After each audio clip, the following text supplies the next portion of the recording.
Okay. Okay, so good afternoon. It's a pleasure to be here, I guess virtually, to welcome you to the third in our series of webinars about our accredited programs in the College of Engineering at New Mexico State University. My name is Tony Garcia. I'm the Associate Dean of Academics and George W. Lucky Professor of Chemical Engineering. And so we got this, the idea that it would be really interesting to have a session of about 1 hour for each of our 13 accredited programs in our college. We're known as the 12th ranked Value School of Engineering out of 500 schools in the country, not just because of the cost of education, but also because of the variety of accredited programs throughout all our departments, and also the starting salary and the opportunities that our graduates have. And so I just wanted to welcome you because this is not my area of expertise. I'm going to turn it over to the real experts here, who are our faculty and our program directors. And so I'll just be part of the listening audience. And so I'll just turn it over to you, Professor Gamillo. Thank you very much. Hello, everyone. So I'm going to go ahead and share my screen and we'll talk about what will be covered in today's meeting. So this webinar, as Dr. Garcia introduced, we're going to be talking about what information technology is and what is an IT for you. We'll be talking about a series of items, but before we go into that, I will introduce myself as Barbara Gamillo. I am currently an assistant professor, soon to be associate professor, just in a few weeks. I'm IT coordinator for one of the programs that we'll be talking about. We are within the engineering technology and serving engineering department, so I serve as an associate department head for that. And then you'll see my contact information on this slide. Philip, do you want to talk about yourself? Yes, I had to unmute myself. Hi, I'm Philip Breaker. I'm the ICT program coordinator. I'm an assistant professor. I teach in the information engineering technology program and in the information and communication technology program. They're kind of sister programs, and we'll be talking about that more later. I'm also an ICT coordinator for the ICT program, and I am an associate department head for the department and do some extra fun stuff doing that. Again, there's my contact information, and you'll hear more from me later.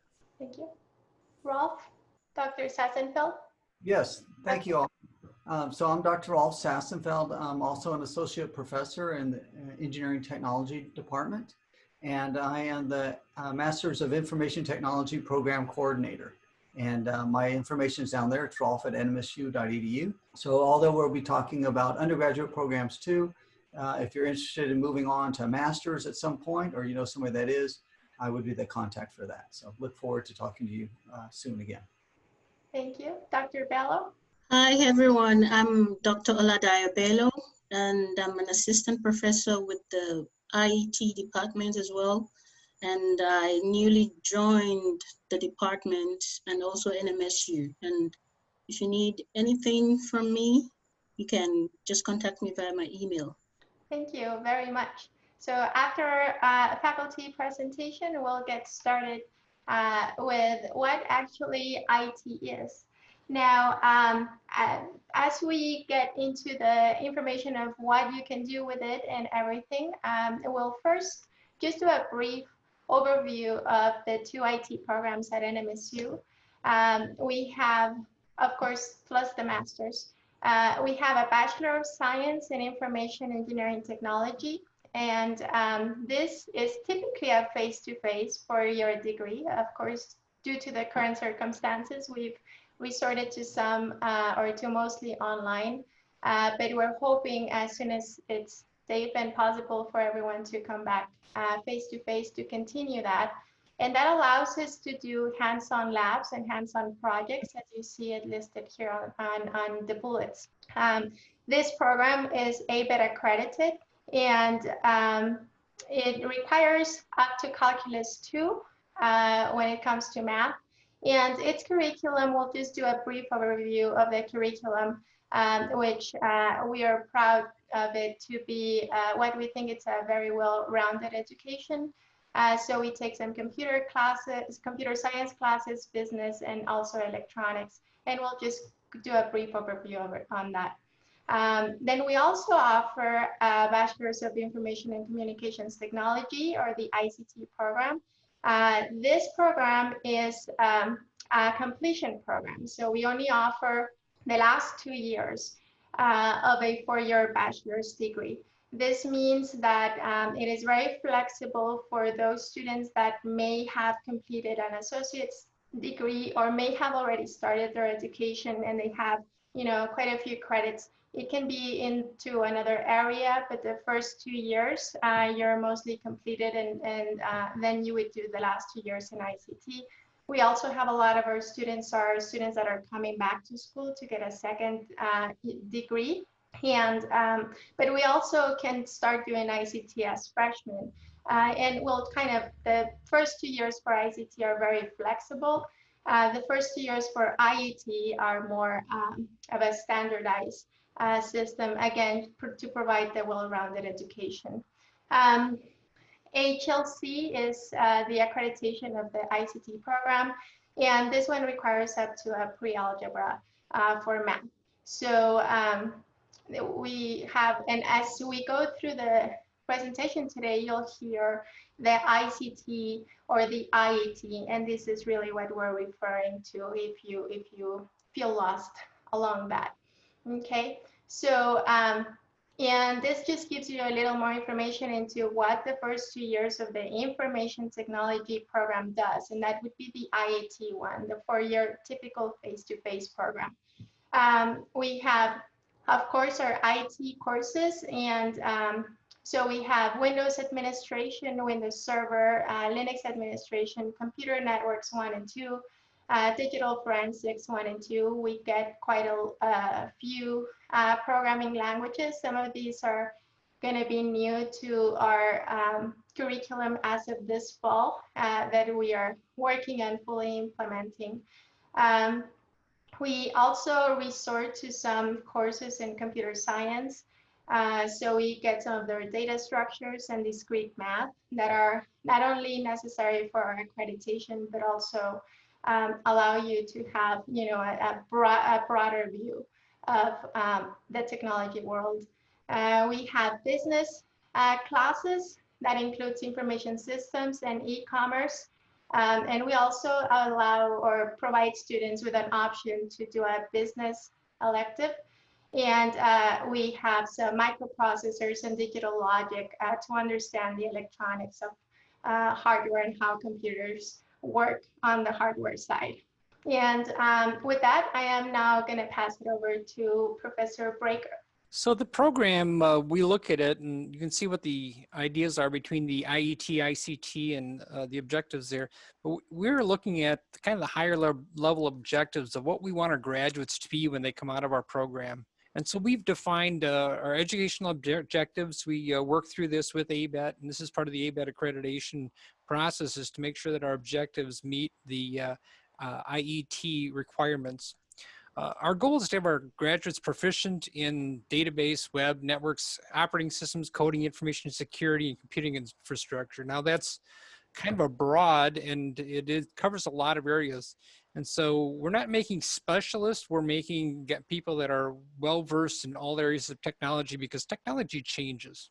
We expect our graduates to continue their professional training, and that's why we've offered the MIT program. We expect them to adapt to changes in the workplace through additional education, formal, informal. And we want our graduates to show an awareness of ethics and societal and professional responsibilities. Next slide. To do this, what we do is we rely on an industry advisory committee to help impact our program. And basically, we bring in people from industry, people that are hiring our students, people that are heavy into the information engineering technologies. And so some people that are sitting on our advisory committee, we meet once a year with our advisory committee, and they give us feedback on what we're doing in our program, the good things, what we need to change, what we need to update. Some of the companies that are supporting us and on the industry advisory committee is Los Alamos National Laboratories, Peraton, the FBI, NACWorks, Homeland Security, Las Cruces Police Department, Physical Science Laboratory, and obviously NMSU hires a lot of our students right out of the gate, and even while they're students. Some of the job titles from the people in our industry advisory committee range from IT auditor, forensics examiner, solutions architect. And so we can expect and you guys can probably read those faster than I can read them. So we look at our students are going to be going into jobs with these titles. And there's there's a lot more titles we could throw out there, but these are some of the titles that we see our students going into. And again, the advisory committee is made up of people in the industry. So we rely heavily on them, because as we get teaching, we're a little farther removed from industry. So we rely on them to come back and make sure that what we're teaching is applicable to today's IT infrastructure. We have the largest industry advisory committee in the college, I believe. We had like 40 people there. So we really are proud of what we've been able to do for this program. Okay, with that, I'll pass it to Oladayo. Oh, you're muted. You're currently muted, Ola. Oh, sorry about that. Yeah, okay. So after having been exposed to a vast number of courses for 4 years, you should be able to specialize in any one of these professions that we have. So if after 4 years you discover that you like coding to solve a problem and you're a deep thinker, then you can choose to specialize in software or programming, where you can take on the software developer career or a programmer career. And if after 4 years you find out that you're such a curious person, you enjoy finding weak points, enjoy challenges, likes thinking ahead about what could go wrong with something, or you have an investigative mind, then you can choose to specialize in security, talking about cybersecurity now. So you can be a cybersecurity analyst, an information security analyst, or a computer forensic examiner. And if you find out that you have a good organizational skills and you're methodological, you can choose the area of specialization to be operating systems, where you can choose your career to be a system administrator. And if you like creating new things and you're very innovative, you can choose the application side, where you build mobile apps and you are into the cloud architecting, infrastructure architecting, or application architecting. And if you know that at the end of 4 years, you like paying attention to details, then you can be a database administrator. And on the telecommunication side, if you know that you're someone who likes putting things together to form an output, you can just choose the telecommunication as your area of specialization. Next slide. So here on the next slide, we have different career opportunities, and those are the companies, your potential employers at the end of 4 years. So you can work with Intel, you can work with Amazon, you can work with Google, you can work with UPS and Verizon. Verizon is a mobile communication company, and you can work with the FBI also. And you can work with Sandia Laboratory. You can choose to go into research and get your MIT master's degree or PhD degree and go into research. And also you can work in the financial sector as well. For example, you can work in the banks, you can work with an insurance company. And for example, you can work with Wells Fargo. And you can also work with the airlines as well. So the career opportunities for an IT professional is very, very vast and wide, because these days you find IT everywhere. It's pervasive in our homes, transport system, healthcare, and everywhere there is IT. So you be sure to just get something doing after 4 years. You're sure to be able to build a career somewhere, wherever you choose, whether it's the banking sector, or the retail sector, or the telecommunications sector, or you can also choose accounting, management, and consultancy sector, where you have Accenture. You can choose to work there, and one of our past graduates is in Accenture, and I'm sure he's enjoying his job in there. So those are the vast and wide career opportunities that are open to an IT professional. And more, we can also work with these companies that we have their logos here. And also you can choose to stay with NMSU and be a professor. So as an IT professional, it's so wide these days, and there's a lot more to come in the next decade. IT is not going anywhere. It's not going to die anytime soon.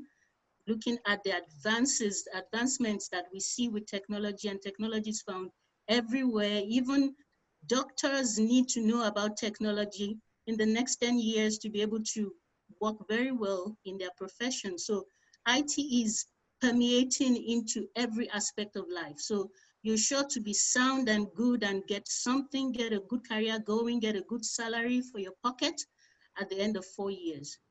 Thank you, Dr. Bello. Dr. Sassenfeld? Yes, thank you. So we're going to talk a little bit about the need for IT professionals. As Professor Bello said, there's a lot of places to work. So this chart is just showing from the Department of Labor Statistics where the STEM jobs are going to go. And in each one of these categories, there is an IT aspect to it. And so there's many different ways that you can get involved in the IT field.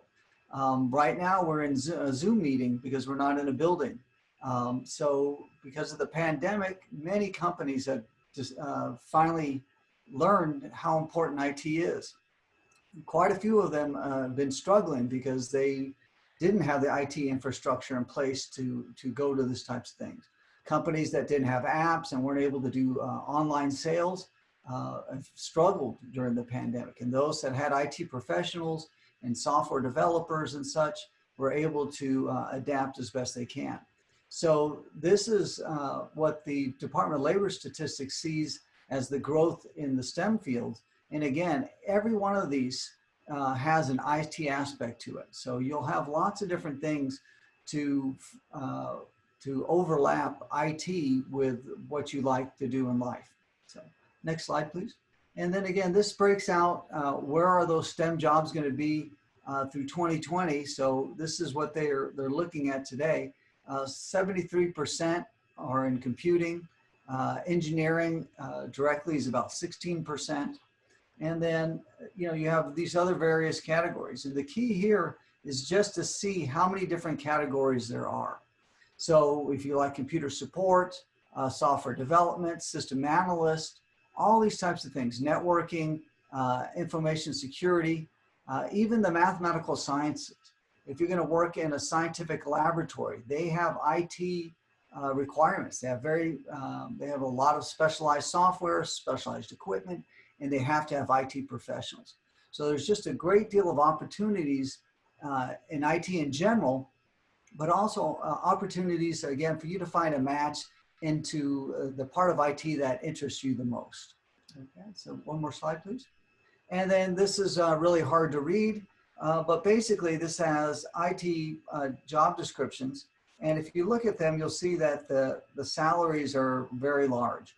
And you can back and review them, but the computer information research scientists are making $114,000, computer network architecture, $104,000, computer programmers in the hundreds of thousands. So these are, again, numbers based on the Department of Labor Statistics. So there's a lot of good pay. And one thing that I didn't show in this was if you rank, and the Department of the Bureau of Labor Statistics does this, ranks all the professions by how much they pay. And so, as you might imagine, brain surgeons and CEOs are at the very top of that list, anesthesiologists, doctors, and nurses. But the first non-medical job that comes in that list is IT professional. So they're the highest paying profession that is not directly medical related. And of course, to be a doctor is going to take a lot more years than it is to be an IT professional. So the options, the opportunities, and the salaries are very good for these IT professionals. And again, you also have your opportunity. What we listed so far are big name companies. Another aspect for IT professionals is the ability to work in small and mid-sized companies. Some of you may be familiar with Fred Loya Insurance. I did a lot of IT work for Mr. Loya, And they were used to be a very small outfit, and I helped run their IT department then, and now they're nationwide insurance operation. So you can work in small places, middle-sized places, or giant companies. And there is advantages to the small spots. The small spots, you get to stand out, you get to be your own boss, and they normally take your word as gospel. So there's all different types of aspects in the IT department, not just the companies, but the size of the companies and your role in those companies. And with that, I'm going to hand it back over to Professor Gamillo to introduce our panelists. Thank you, Dr. Satzenfeld. So I'm going to actually pass it over to our panelists. So I will start with Ms. Chavira. Would you please tell us about yourself? Let me share. Hi guys, I'm Veronica Chavira. I'm an NMSU graduate with an information engineering technology degree in fall 2015. That's when I graduated. I was lucky enough to obtain an internship with the FBI and eventually got a permanent position as a digital forensic examiner for the Bureau. And I've been here ever since I graduated. I use everything that I learned at NMSU every day at work. Every single class, it's a well-rounded engineering degree. Everybody here was really surprised as to how much I knew about everything from system administration to the Linux operating systems out there, all the flavors, to Active Directory, and the the roundness of the degree that I obtained at NMSU. My everyday work is computers. Any device that holds data from mobile devices, tablets, surveillance videos, drones, vehicles. I encounter those every day at work. So every day is different. It's different for me. I try to obtain data from these devices and present it in a readable manner for users who aren't tech savvy, and as well as in court for criminal procedures, and eventually, put the bad guys behind bars. So that's what I do every day. I was part of the network security group while I was at NMSU. I also was a teacher's assistant for 2 semesters. And eventually, after my my graduation, I had the honor to teach an online course for the spring semester this year for NMSU and the ICT program. Thank you. Ms. Gibbons, would you tell us about yourself? Okay. Hi, my name's Molly Gibbons. I first started out as a computer science major, and then I found the network security group through, I think, Dr. Breaker. And through that, I learned about the ICT field. It seemed to fit my needs since the computer science field was more programming oriented, and ICT is a great mixture of both programming and hands-on experience. We got to play, like Veronica mentioned before me, we got to play with Active Directory, servers, Cisco routers and switches. It was a lot of fun. I really enjoyed that. My interests are computer networking and web development. I am currently a student web developer at New Mexico Water Resources Research Institute at Stuckey Hall. I also did a couple classes in the ACC. I did PC maintenance, and I took all 4 of their Cisco networking classes. From there, I joined the Women in Technology. And actually last year, we placed 3rd in the Southwest Regional Cyber Collegiate Defense Competition with Kalen. And I believe he's gonna come on soon. And I also did my Sierra project using Python Django, which I believe is also gonna be taught in this curriculum as well. And yeah, that's kind of a brief intro about myself. Thank you. We'll move on to Ms. Gomez. There you go. Thank you. There it is. Okay. Well, hello. I graduated in December 2018 from the IET program. And the main reason why I went into IET was, it's been mentioned before, how IT is a growing field and it's needed pretty much, so it's good job security. So I saw like the same way too, that like technology is going to go nowhere. If anything, it's just advancing. So companies are going to need people who kind of know how to work with it and deal with it. So as I was pursuing my degree at NMSU, I was also a member of the university's track and cross country team. So with that, if I wasn't in school, a lot of my time was dedicated to practice or traveling on the weekends, but it was doable primarily because of my time management. So if you do plan on going for, ICT or IET, and you plan on maybe not the sports route, but working and going to school, like just know if you manage your time wisely, you'll be fine. So it'll be okay. Right now, I currently work at Intel in New Mexico. And so the New Mexico site, we develop silicon photonic products such as microprocessors. And we also just brought over the memory business to the New Mexico site. So my role in the process of developing those products is I am an automation engineer within the process integration and controls team. So in short, my job description is that I primarily configure and troubleshoot the station controllers that are used to control the robots and machines that are in the factory.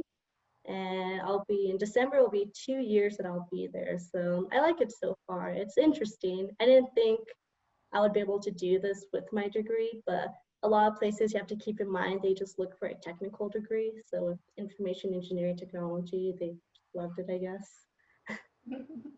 Thank you. Yeah. Hey guys, my name is Kalen Horn. I graduated this last May, about 3 or 4 months ago here. I was a former NOC technician at NMSU. That was a position that I held while I was going to school. And actually, didn't have time to update this, but yesterday I accepted a position at Los Alamos National Laboratory. So that's my next role, also in a networking position. So the thing I love about IT is really the ability to specialize. You can see that there in the slide, and I talk about that a lot. This program does a really good job of exposing you to a lot of different technologies. Back when Dr. Sassenfeld was talking about the pay levels and other faculty were talking about the different specializations, there's really a lot of ways you can go. The up and coming ones are cloud, and security. Cloud and security are really huge right now, and you'll hear more from Charlie on that. But anybody who knows me knows that my love is in networking. That's really what I like to do. So there's just so many different ways you can go, and with this program, taking the various classes, you'll kind of figure out what works in your mind and what you like to do, because there honestly is something for everybody. And I know you've heard several times. Sorry, a little bit more. I know you've heard throughout this webinar a few times, NSG, or Network Security Group. I know we have some former students, current students, and potential students. So for those of you that don't know what Network Security Group is, it is one of the few student organizations in the ET department. And what we do is primarily compete in what's called the CCDC, Collegiate Cyber Defense Competition, specifically the Southwest Regional CCDC. So for that, 8 students from NMSU will go out to, it's been held in Tulsa the last 3 or 4 years, Tulsa, Oklahoma. So you'll go out and compete against red team, we call them red team cybersecurity professionals. They're the guys that do the hacking for big corporations like Walmart, Raytheon, and those companies. But you'll basically, it's competition between you and them and other universities to see who can secure their network the best. And I feel like that is a great opportunity for anybody in this program, and I definitely recommend you look into it. Thank you. Mr. Rios? Yeah, hello everyone. My name is Aaron Rios. I graduated this last spring in 2020.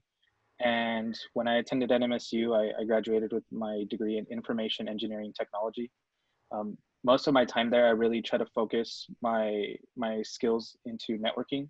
But when it was coming time to graduation, I actually got in contact with Amazon Web Services, and I'm currently employed with them as a systems engineer.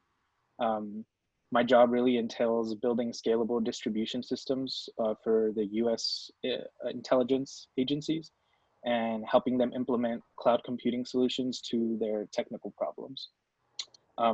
As I said, my initial start was in networking, I actually worked for the network operations team there at NMSU. And I think that just really speaks to like the volumes of how well this degree can prepare you. I mean, I put in all my efforts into networking, but I was still capable to find positions in other specialties. And one of the things that I found very interesting is when I got to Amazon and I was there with all the other new hires from other, you know, very prestigious universities, NYU, there's individuals from Harvard, Yale. They don't have all the experience that I have in certain aspects.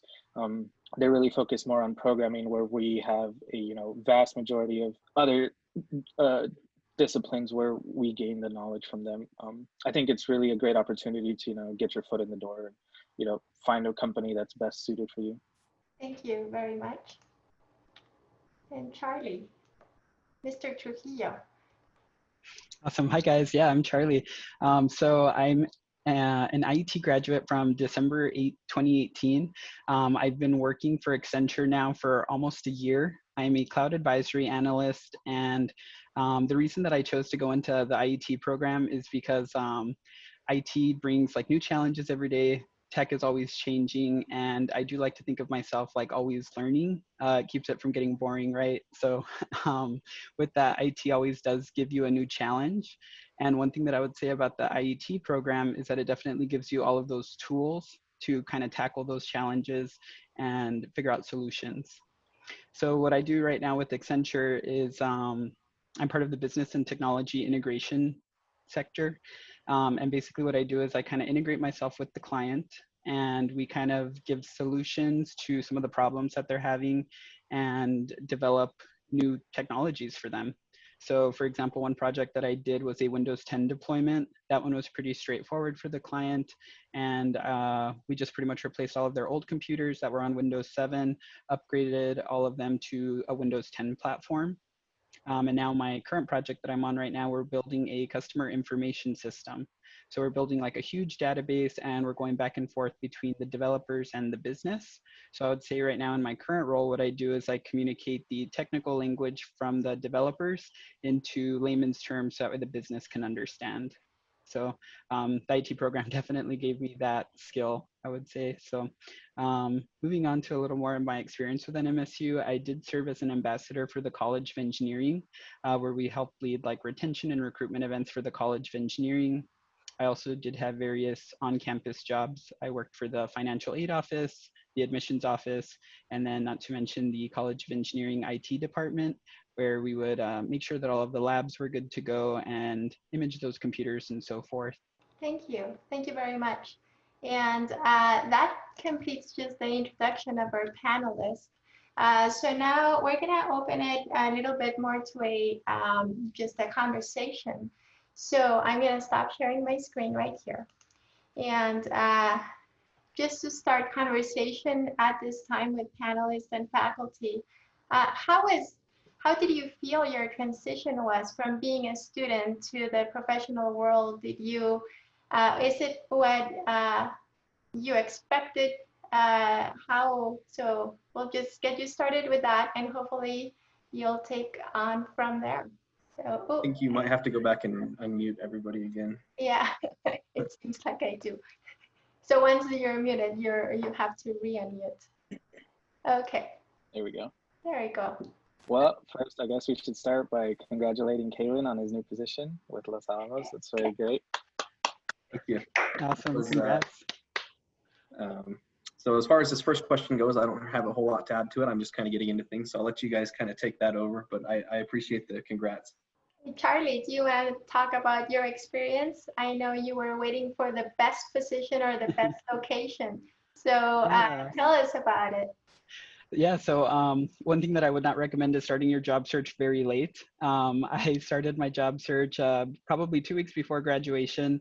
And during that time, I was looking for the perfect job. I submitted, I think I stopped counting at about 65 job applications. The interview process does take a long time, so I would definitely say to budget some time for that. For my Accenture job, I did have 5 rounds of interviews with 1 technical interview. So just one thing to take note of, these do take time. It's not as fast as you may think. So during my time that I was waiting, I actually did a little bit of work for a surveying engineering company where I was a draftsman. So I was only working part-time there doing my job search. And throughout the job search, though, I didn't really know what to do because I know that there's so much to do with IT and I wanted to do it all. So I think that was one of the things that actually attracted me to Accenture because it is client-based and project-based work like that. Your project is always changing. So I always at least know that there's an end date if I completely, like, let's say, don't like the project, where I really love the Windows 10 deployment. That was fun, for example. So I like that one. But this project with customer databases, we're working a lot with Oracle and Java. And it's interesting, but I don't think it's for me. And that's okay because I have the tools to kind of make my way through that part. And I do have an end date where I roll off this project. So that's kind of how I landed my quote unquote perfect job. That was what I looked for in the company. I was also looking for a company that would value like work-life balance, that gave good benefits, that was part of like inclusion and diversity. That's important to me. And just some other things like that. So I definitely would kind of filter the places I wanted to apply off of that criteria. Yeah, I think during my tenure there, when I was starting my job search, I started mine the December before my May graduation. So I was already well into it. And I actually didn't receive a notification from Amazon until probably about March. That's when they started to attempt to pursue me. And they have a 3 interview based system where you initially interview with just a recruiter to get a feel if you'll be kind of a fit for Amazon. And then you move on to a technical interview with one of the engineers there, where they just kind of see the way that you would handle problems. And really it's more just to kind of gauge how you think, being able to to communicate what you're thinking about. And then they have at the end what's called the loop, which is a 5-hour interview with 5 engineers. And that one is just a bombardment of technical questions. Because of the education that I received throughout my tenure at NMSU, I mean, I felt really prepared. Of course, there were some things that you need to remember or kind of refine smaller details. But I think, as I mentioned, they give you a really good background of, just such a diverse, specialty. For my interview, they asked me about networking, operating systems, and a little bit of programming, aside from behavioral questions. And for the most part, I was able to answer all of them very comfortably. So I think most people who come out of this are well prepared for anything. I agree. I have to say the same thing. I was very well prepared. It was very apparent when I became an intern. I was working with a computer analysis response team for the FBI. That's where I work at now. And it was very apparent that this is where I belong. This is my perfect job. And so I was very lucky. I really didn't do a job search. Honestly, I did not, because as corny as it may sound, this is where I wanted to be. And my forensics professor asked us what we wanted to be and write a paper about that. And that's what I wanted to be. And that's what I became. I pursued it. And so I took the chance to apply, even though I knew I had to go through strenuous, interviews, background checks, polygraphs. And I mean, it was brutal just to become an intern, but that got me in the door. And like I said, the other my fellow examiners realized how well-rounded education I received from NMSU. They were really impressed with my transcripts and all the courses I would talk about. And I was ready to go. I did for my position here, I do have to vet myself every year. We take a proficiency test every year to become an official forensic examiner. I have they give me about 12 to 18 months of training. I did complete that within 6 months because of my NMSU degree that I received in IT. And I flew through the courses. I was very well prepared from all my courses, from explaining technical terms to a 5th grader, to being able to hold a conversation with the most senior forensic examiners in the field. I was very well prepared as soon as I came in the door. So that's what I was afraid of, that I wasn't going to be prepared, that I wasn't going to be you know, that was my fear when I walked into a new job, that I wasn't going to be prepared. But NMSU IET program really got me going.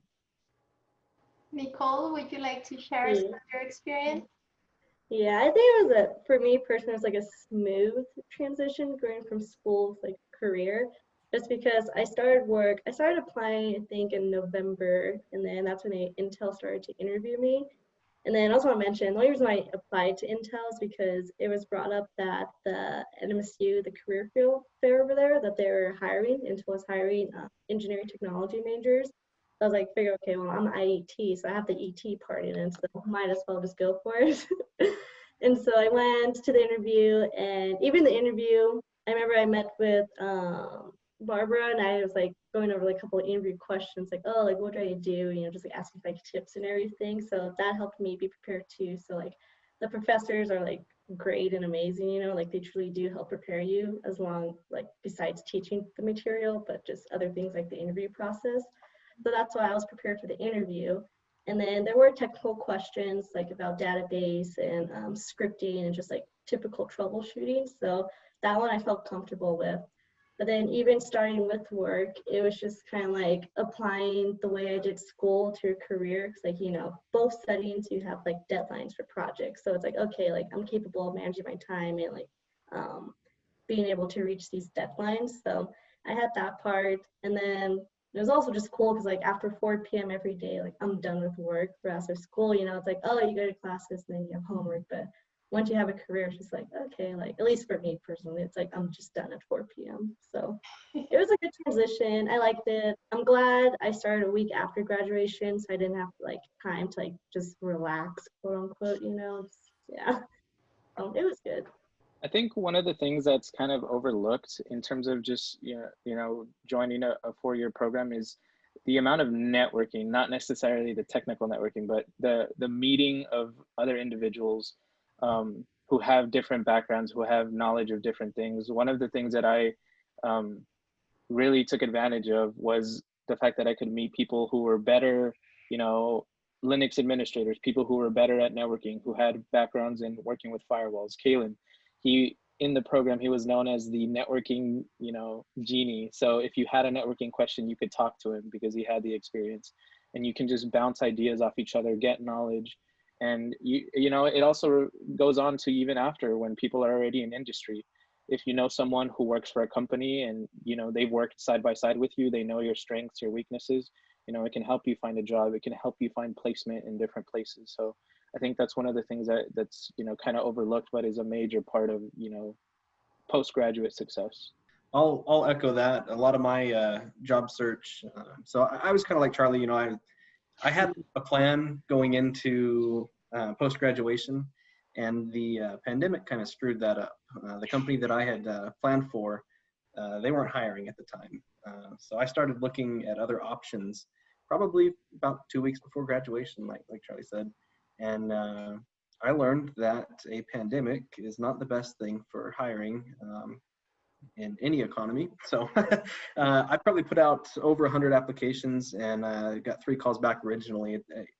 I've been getting a lot of calls back from applications I put out a few months ago, but it was really tough to find a job in this circumstance. But everything worked out, and during that time where the last 5 months or so, when I've been sitting at home not doing a whole lot, but I've been in contact with Aaron and other individuals that I had gone through the program with that gave me pointers and tips and places to look and things to look for. So that's the personal networking of the program is exceptional as well. Well, thank you. Molly, I know you'll be job searching pretty soon.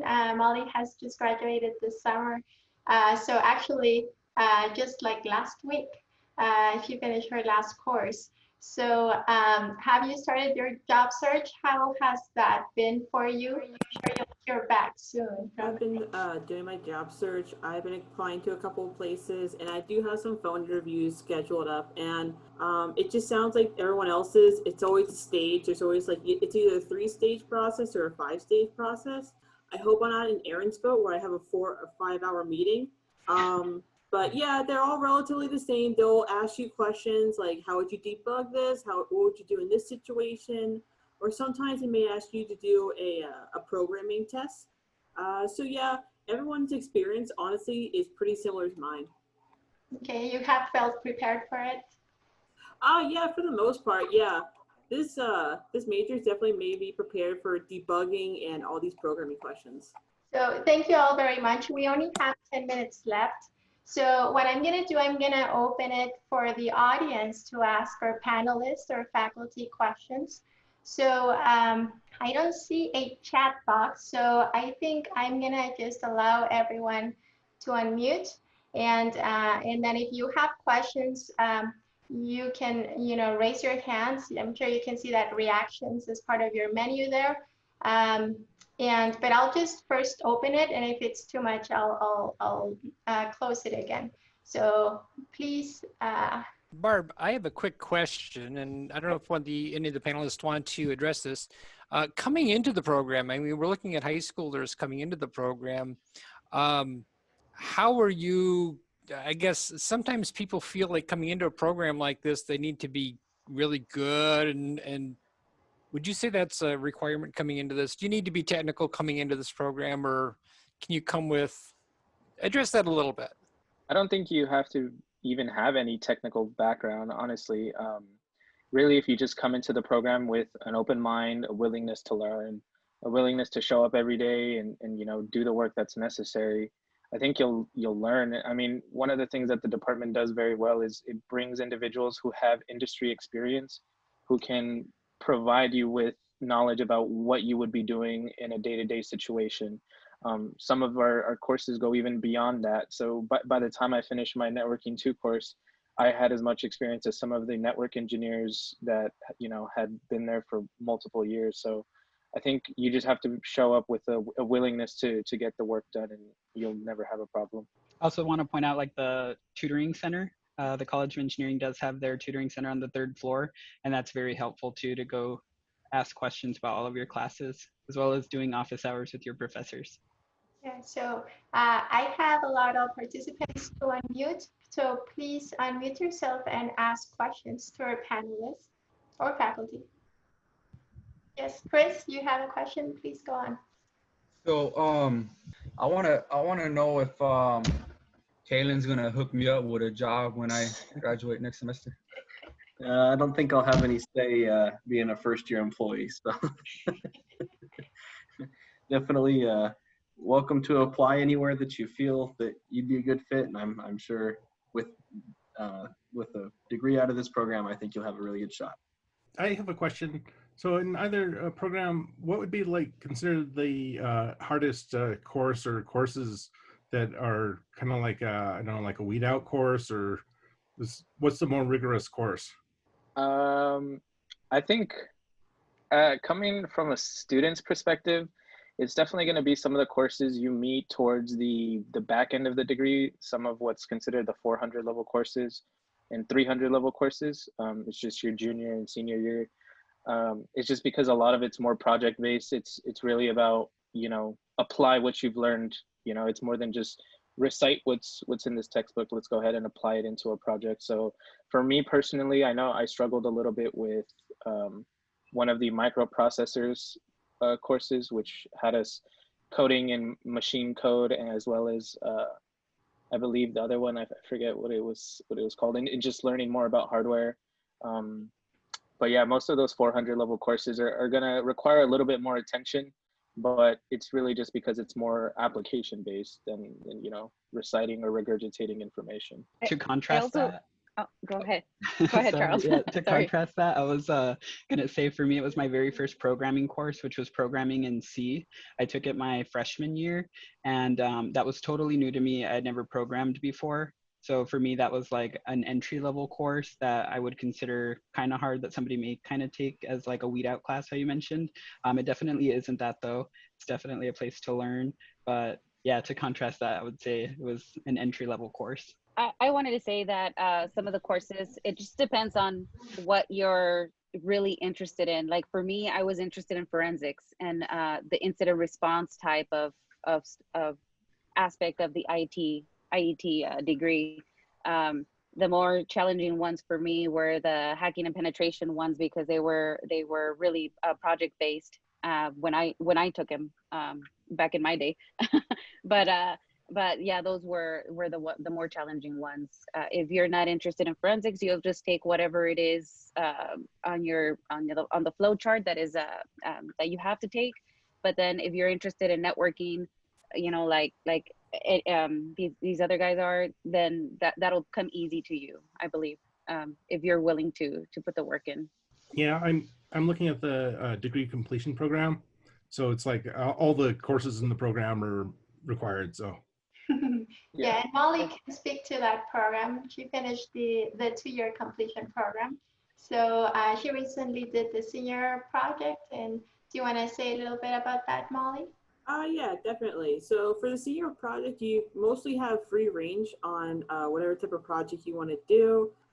It's mostly, from what I remember, it's kind of like a client type of based project where you would work with a company and you would try to complete a project that will benefit them. For mine, we did a watercraft display for the staff workers at my work. We were trying to capture data that's coming off of a server that was measuring water levels up north. And we're trying to do like a GUI graphical system, so it's visually appealing for the researchers and student researchers. And that also benefits further studies and better understanding of data.